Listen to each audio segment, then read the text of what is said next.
Hello everyone, আসসালামু আলাইকুম। কেমন আছেন? আশা করি ভালো আছেন। আমি কেমন আছি এটা জানবেন না, আমি মনের দিক থেকে একটু খারাপ আছি, কেননা আমার মেয়েটা একটু অসুস্থ। আমার মেয়েটার জন্য আপনারা দোয়া করবেন যাতে আল্লাহ তাআলা তাকে একটু তাড়াতাড়ি সুস্থতা দান করে। যাই হোক, আমার মন খারাপ ছিল, সে কারণে জামাই বলল চলো বাড়ির কাছে এই অনুষ্ঠান, তোমাকে একটু ঘুরিয়ে নিয়ে আসি। এই অনুষ্ঠানটা হচ্ছে রাজশাহী জেলা দুর্গাপুর থানা হাটকানপাড়া বাজারে 3 দিন পর্যন্ত এই অনুষ্ঠানটা হবে। আপনারা যারা যারা এই অনুষ্ঠানটা দেখতে চান অবশ্যই অংশগ্রহণ করবেন। আর এই অনুষ্ঠানটা হচ্ছে মাজার আছে একটা ঐতিহ্যবাহী, সে পুরনো আগের মাজার আছে, সেই মাজারটা উপলক্ষে এই অনুষ্ঠানটা করা হয় প্রতিবার 15 আর 16 মাঘ। আপনারা অবশ্যই আসবেন। আর এখানে এসে আমার মনটা তো ভীষণ ভালো হয়ে গেছে। দেখুন কি সুন্দর দৃশ্য, সবুজের মাঝখানে মেলা বসেছে আর বিকেলে সূর্যটা ডুবে যাচ্ছে, এটা দেখে আরো ভীষণ ভালো লাগছিল, ভরে গেল এগুলো দেখে তো আমার ছোটবেলার কথা মনে পড়ে গেল। এখানে সে ঐতিহ্যবাহী নাগরদোলা আনা হয়েছে আর অনেক রকম রাইড আনা হয়েছে, দেখে তো আমার মনে পড়েই গেছে ছোটবেলার কথা। আপনাদের কার কার মনে পড়ে গেছে অবশ্যই কমেন্ট করে জানাবেন। আমার মেয়েটাকে একটু হাসানোর চেষ্টা করছি, কিন্তু আমার মেয়েটা হাসছে না। আপনারা হয়তো বা ভাববেন বাবুটার অসুস্থ,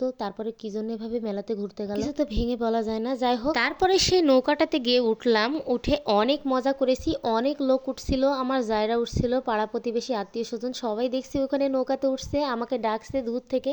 আমি তারপরে চলে গেছি নৌকাতে উঠার জন্য, কারণ এটাতে উঠতে আমাকে অনেক ভালো লাগে। দিকে সবার মুখে অনেক হাসি ছিল। পরে যখন নৌকাটা জুড়ে জুড়ে দোলছিল তখন সবাই ভয় পাচ্ছিল, কিন্তু আমার অতটা ভয় লাগেনি। আমি অনেক মজা করেছি এখানে উঠে। আপনাদের কার কার ভালো লাগে এভাবে নৌকাতে উঠতে মেলাতে গিয়ে আপনারা অবশ্যই বলবেন। তারপরে নৌকাটা ধীর গতিতে চালাচ্ছে এখন, মানে আমাদের নামিয়ে দিবে। ওখান থেকে নেমে এসে মাশাআল্লাহ কিউট বাবুটার সাথে ওখানে গিয়ে দেখা হয়ে গেছে। বাবুটা কিভাবে জিবা দেখাচ্ছে দেখুন, আত্মীয় স্বজন নিজের কাছের মানুষদের সাথে সবার সাথে দেখা হয়ে গেছে, মিলে অনেক মজা করেছি, এনজয় করেছি। তো পরবর্তীতে আরো নতুন নতুন ভিডিও নিয়ে আপনাদের সামনে হাজির হবো। আজকের মতো এই পর্যন্তই, আল্লাহ হাফেজ।